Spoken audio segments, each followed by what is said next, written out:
Welcome to my 2023 MLB Mock Draft, where I will probably get all of these wrong. In this video, I'm going to go over all my picks in the first round. If you can, hit the like button, subscribe if you're new. Let's get to it. At number 36, I have the Dodgers selecting Charlie Soto. The Dodgers slide down from 26 to 36 for going over the CBT by $40 million last year. One thing they've done well is develop pitching, and I have them going with high school pitcher Charlie Soto. He has very good stuff at only 17 years old and already stands at 6'5". His fastball is in the upper 90s and already possesses a solid slider. Scouts think he needs to develop more consistency, but what better place than the Dodgers organization? At number 32, I have the Mets selecting Enrique Bradfield Jr. The Mets also slide down for going over the CBT, and I have them going with Enrique Bradfield Jr., who's ranked number 16 on Baseball America. I think he slides down here because he lacks power and an arm, but make no mistake, this guy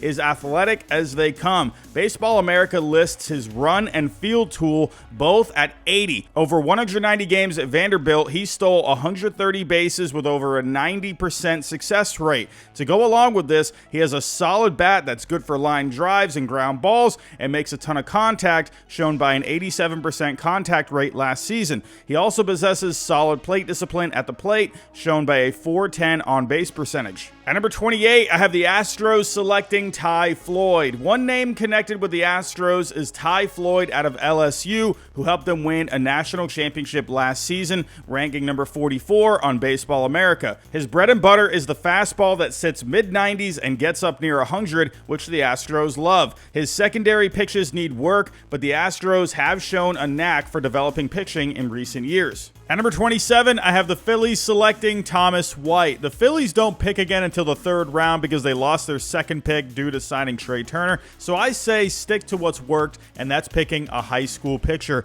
Thomas White will still be on the board, and that would be a great value snag for the Phillies. He has a solid fastball already at 18 years old that sits anywhere from 92 to 96 with a very good changeup that has good sink and fade. At number 26, I have the Yankees selecting Sammy Stafura. The Yankees have been linked with New York native Sammy Stafura for a while now, so I'll play it safe and go with this pick. He's very athletic and hits for a lot of contact. He also added much more strength this past season without reducing his athleticism, and scouts think he could be a 20-plus home run hitter down the road. At short, his arm is average, but he moves well and has quick hands. At number 25, I have the Padres selecting Walker Martin. The Padres have leaned into high school players in recent years, and one thing they've looked for is at least a solid hit tool with some athleticism. For shortstop Walker Martin out of Colorado, he has both. He has excellent swing mechanics that lead to line drives for right now, but could very well turn into more homers down the road.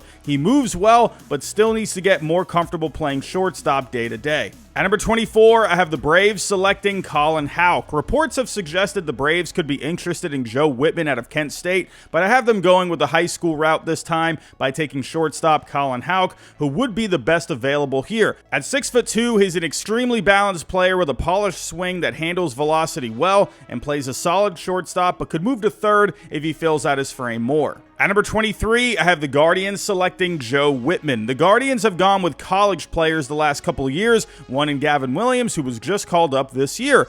Joe Whitman out of Kent State University in Ohio seems like a good fit. Throwing from the left side at 6'5", he sits from 92 to 96 with the fastball and an excellent slider that has over 3,000 RPMs of spin that helped him post a 2.56 ERA last season with Kent State. At number 22, I have the Mariners selecting George Lombard Jr. The Mariners have a fun draft this year because they not only have the 22nd pick, but also an extra pick at number 29 for putting Julio Rodriguez on the opening day roster last year, followed up with him winning Rookie of the Year, as well as the number 30 pick in the competitive balance round. One name that has popped up for them is George Lombard Jr., who is committed to Vanderbilt. With extra draft pool money, they could go over slot to entice him to sign, and at only 18 years years old and already 6'3", it could be worth it. He has a balanced and controlled swing, good power, and handles velocity well already. He's a good athlete, and while he is a shortstop at the moment, he could end up being more of a third baseman down the road. At number 21, I have the Cardinals selecting Hurston Waldrep. While the Cardinals haven't played well this year, they have drafted well in recent years. Last year, they drafted Michael McGreevy out of college,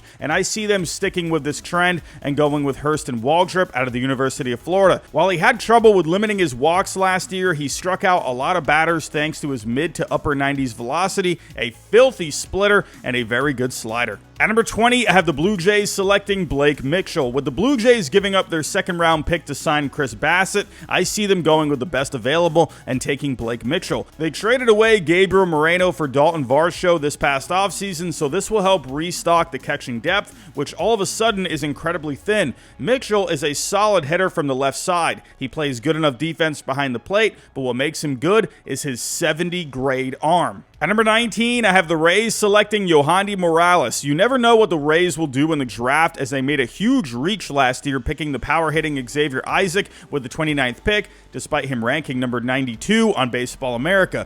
I'll have them sticking with the same kind of bat with Yohandy Morales, who generated exit velocities that ranked in the top 10% in college baseball last year. In 61 games with Miami in 2023, he hit .408 with an OPS of 1.187, 20 homers, and 70 RBIs, but he does have a bit of swing and miss in his game. At number 18, I have the Brewers selecting Nolan Shanwell. The Brewers always seem to go with up-the-middle bats, but it would be tough to pass on the bat of Nolan Shanwell, who is incredibly underrated in this draft. While he is limited to playing first base and DH, he'll play very well there. What makes Shanwell special, though, is his bat. Last season, in 59 games with Florida Atlantic University, he hit .447 with a 1.483 OPS and 19 homers, one of the best hitters in the country.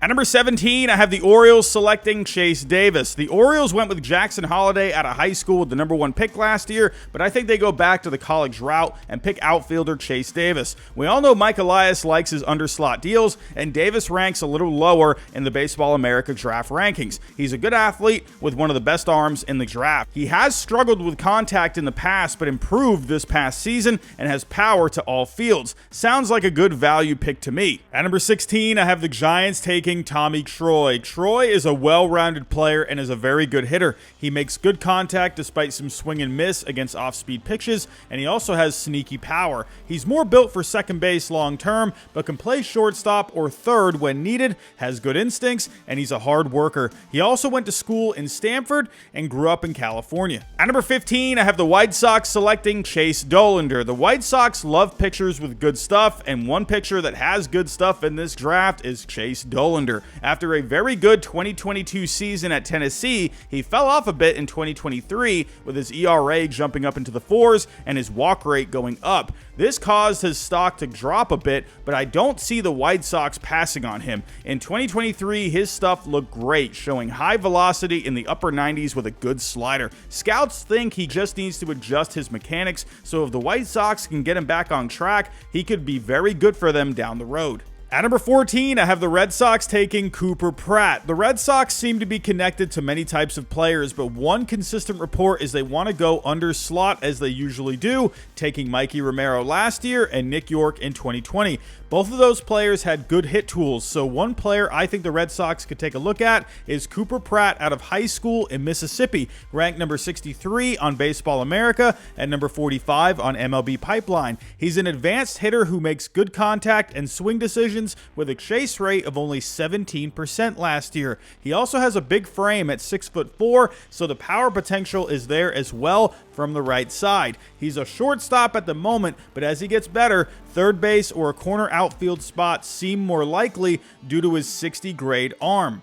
At number 13, I have the Cubs taking Matt Shaw. Matt Shaw is probably my favorite player in the draft. He's a very good hitter that can hit for average and power to all fields thanks to his quick hands, and he's just a dirt dog kind of player going all out in the field. He plays with a lot of energy, and while second base is his most logical position long term due to his lack of arm strength, he has the versatility to play anywhere. At number 12, I have the Diamondbacks selecting Aiden Miller. The Diamondbacks have been connected to high school bats, but one player that I think they'll go with is Aiden Miller. His bread and butter is a good hit tool with very good power. He's an average defender at third, but he has a good arm. The Diamondbacks are starting to have some guys graduate to the majors, so adding Miller will add some good depth to their system. At number 11, I have the Angels selecting Jacob Gonzalez. The Angels are in the mix for contact bats, and a very good one in this draft is California native Jacob Gonzalez. Despite a bit of an unorthodox stance, he hit very well at Ole Miss over 3 seasons,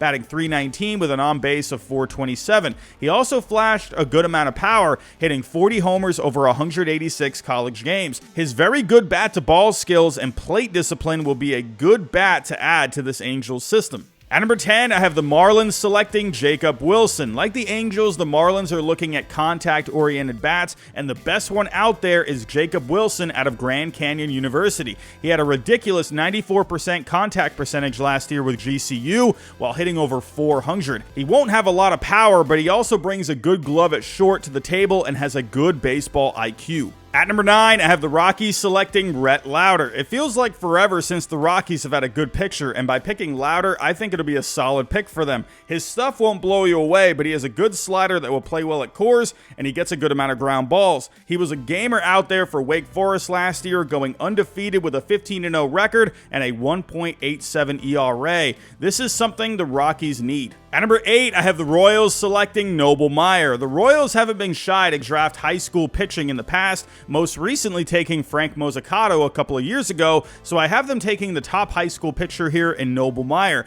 He's got very good velocity at a young age and a good mix of off-speed pitches, most notably his slider with over 3,000 RPMs of spin. He would be a great addition to the young pitching they have in their system. At number 7, I have the Reds selecting Walker Jenkins. The Reds have been linked to everything, it seems, but like they did last year, getting Cam Collier down the board to them by going over slot for him with the 18th pick. I can see the Reds doing the same thing here by going over slot for Jenkins. By adding Jenkins to their system, the Reds will be adding an all-around bat that gets comparisons to Austin Meadows, but also reminds me of Josh Hamilton because of his build, as well as also coming out of North Carolina. He has a great bat already that makes a ton of hard contact, and he could end up being one of the better hitters down the road. At number 6, I have the A's taking Braden Taylor. The A's seem to be linked to college bats, and it makes sense for them to go a bit under slot here. With a farm system that ranks in the bottom 10, not a lot of success happening in Oakland, and a move to Vegas on the horizon, it makes sense for them to try and maximize their picks in this draft.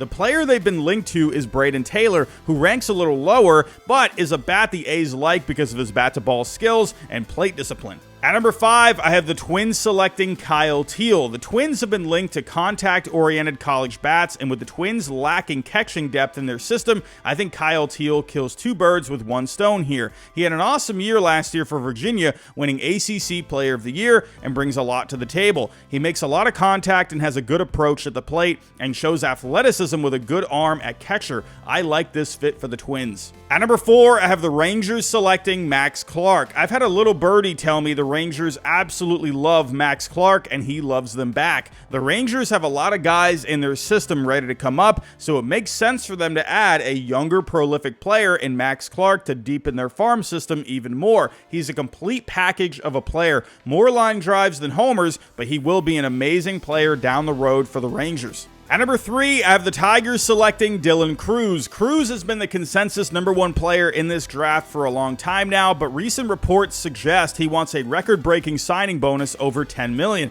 I don't see the Pirates wanting to do that, and with the Nationals having other ideas, he goes from the LSU Tigers to the Detroit Tigers, who will be okay signing him to the deal he wants. Crews gives you everything you want, hitting for average and power with speed and a good arm. He's the total package. A lineup with Crews, Riley Green, and Spencer Torkelson sounds pretty fun. At number 2, I have the Nationals selecting Paul Skenes. This one has seemed like a lock. The Nationals love Paul Skenes, and I don't think the Pirates will take any chances with Skenes at number 1. However, for the Nationals, this will be an amazing addition for their future rotation. Skenes was lights out in a championship-winning season last year for LSU, thanks to his velocity being consistently around 100 and nasty breaking pitches. A rotation of Skenes, Mackenzie Gore, Josiah Gray, and Cade Cavalli down the road sounds amazing. At number 1, I have the Pirates selecting Wyatt Langford. In the end, with Dylan Cruz wanting a record draft bonus, I think the Pirates go with Wyatt Langford, who was right there with Cruz in terms of talent, but shouldn't cost as much.